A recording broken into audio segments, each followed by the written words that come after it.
sirradini pegadete Akomo kia gonololu rebetuma mirganga lunke nyabaran Banda maksune nyabarana milki lapsune nyabarana inalolu nyabarana mirganga lunke nyabarana moneganu nyabarana ajingalu nyabaranu mabaranuma baranuma aha bombi dira tirata seni lori magone silabaka kilashi gota kabata seni lori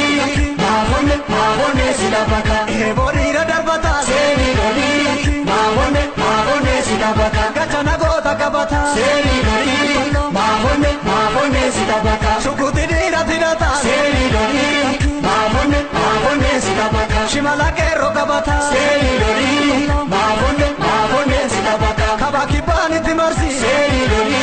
magone silabaka badi awal maxi seni lori